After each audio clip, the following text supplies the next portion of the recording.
नमस्कार मित्रांनो, घरावर साप दिसला की लोक त्याला काठीने मारतात, पण तोच साप आपल्याला पिंडीवर दिसला तर लोक त्याला दूध पाजतात. लोक सन्मान तुमचा नाही तर तुम्ही ज्या स्थानावर आहे त्या स्थानाचा करतात. नोकरी सुद्धा बायकोसारखी असते, एक असताना दुसरी करता येत नाही आणि जी आहे तिला सोडून दुसरं करता येत नाही.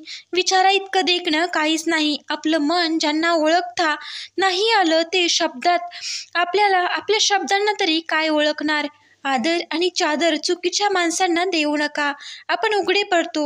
उत्तर देणं अवघड नसतं, फक्त वाद नको म्हणून कधीतरी गप्प बसावं लागतं. चूक नसूनही खूप काही सहन करावं लागतं. धोका मंदिरातल्या प्रसादासारखा असतो, थोडा का होईना प्रत्येकाच्या वाट्याला आलेलाच असतो. जो माणूस मनात उतरला आहे त्याला सांभाळून ठेवा आणि जो मनातून उतरला आहे त्याच्यापासून सावध राहा. ओल्या हातातून घसरतात नाजूक बोटं. नाती जोरावर नाही तर प्रेमाने पकडा. जे चांगलं वाटलं त्याला कधी बारकाईनं बघू नका, कारण त्याच्यात तुम्हाला काहीतरी कमी दिसेल. मिळवण्याची आवड आणि सोडून जाण्याची भीती आहे तर कायम लक्षात ठेवा, हेच प्रेम आहे.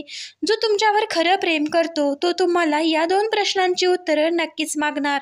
एक म्हणजे जेवढं प्रेम तो तुमच्यावर करतो तेवढं प्रेम तुम्ही पण त्याच्यावर करता का? मित्रांनो, एक स्त्री नेहमीच तुमच्याबरोबर जास्त वेळ बोलत असेल किंवा तिच्या हावभाव तुमच्या बाबतीत बोलण्यात वेगळे दिसत असतील तर ते तेव्हाच घडतं जेव्हा तिनं त्या पुरुषाला तिच्या मनात हृदयात पूर्णपणे बसवलं असेल आणि त्याच्याबरोबर बोलून तिला आत्मशांती मिळते. मित्रांनो, हा व्हिडिओ तुम्हाला आवडला